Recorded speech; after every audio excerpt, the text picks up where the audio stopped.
Good morning. Today we will see the plugin developed by SGSE that integrates Grandstream's UCM6510 audio control units in Milestone. With this plugin, any SIP device will be integrated. Let's start with the system configuration.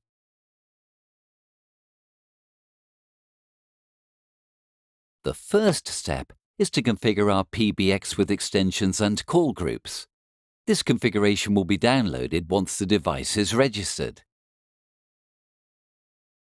To do this, we will go to the Management Client in the MIP plugin section, where we will find a new menu called Grandstream IP PBX plugin.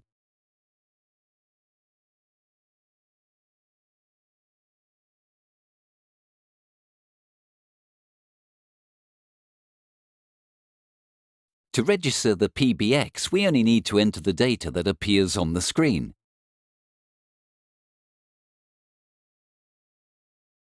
The descriptive name of the PBX, the IP address, the port, the user and the password. We will be able to enable and disable the device and the default extension that will be used to make calls.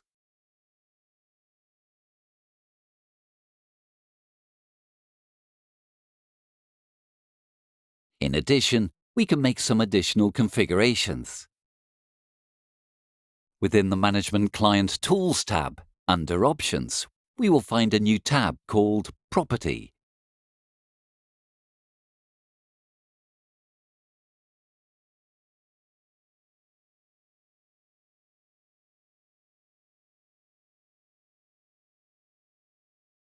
Within this tab, we will find two configurations. The first one, the association of Smart Client users to a default SIP extension. This configuration will overwrite the default extension configuration that we have previously configured in the menu to add the PBX. In addition, we will find a new tab to define areas.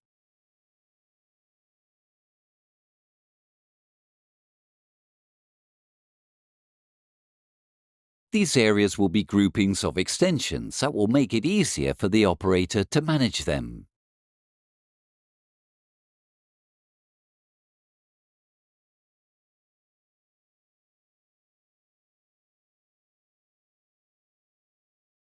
Once the configuration is done and imported from the PBX, we will find two types of items in the configuration.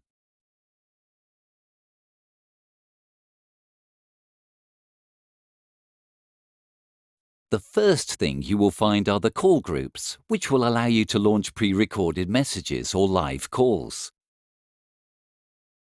If we click on each of the downloaded messages, we will be able to see their properties and identify if it is a pre-recorded message and to which extensions it will be sent, or if they are direct calls, since direct calls will be allowed, and we will also see to which extensions they will be directed to.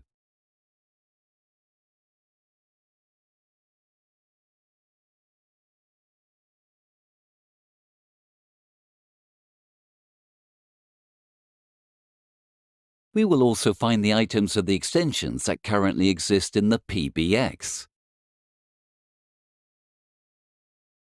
We will import both their name and extension.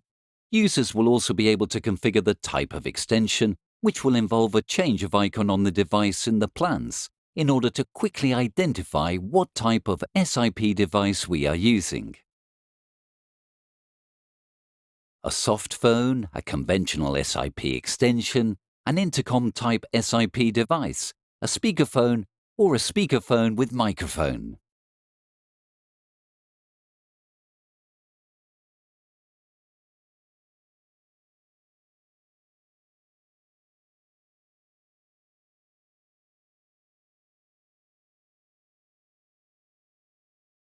Finally, we find the areas. The areas that we have created previously can be assigned to each of these extensions. We will group them in this way.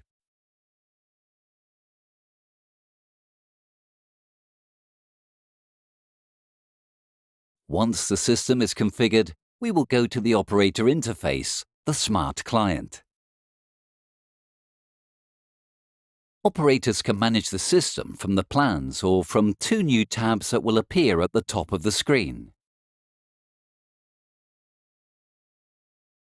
In the plans, we can display the icons of the different extensions, quickly identifying the type by its icon. These icons will show the status of each extension. These can be green, online, blue, called, orange, busy, grey with a sign of warning, offline.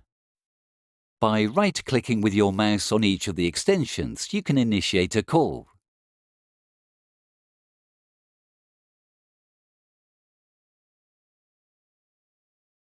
When initiating the call, the default extension configured in the Smart Client will be used.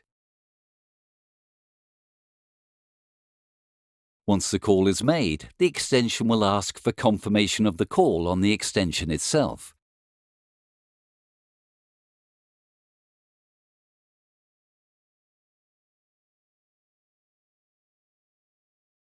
If this extension is configured to pick up the call automatically, it will not need this confirmation.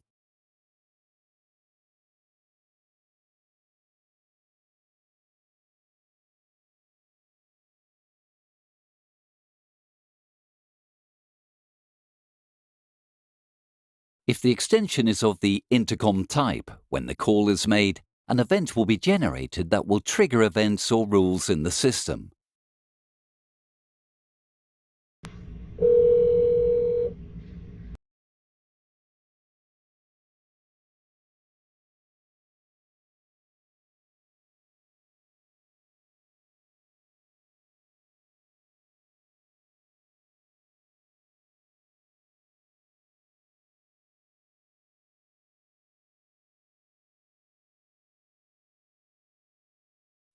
We can also display on the map the different call groups, quickly identifying by their icon whether it is a pre-recorded message or a live call.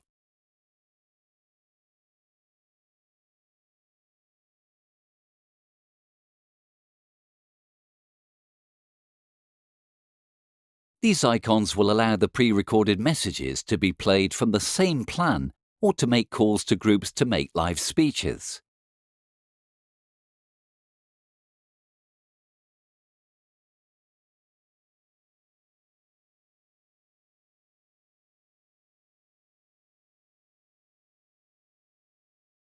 These pre-recorded messages can also be executed from rules or from alarms.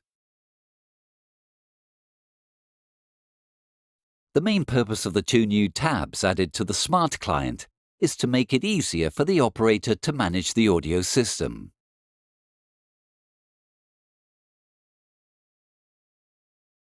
You will find a tab where both pre-recorded messages and call groups for live calls will be listed.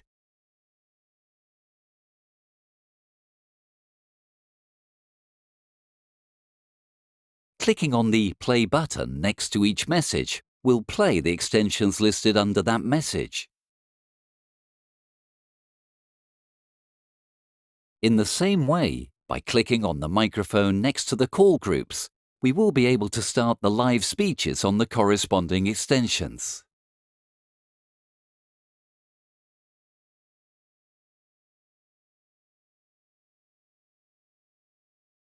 Finally, we will find a tab where all the existing extensions will be displayed. They will be grouped in the areas configured at the beginning of the video in the Management Client. The extensions that have not been assigned an area will appear in the Unassigned Area group.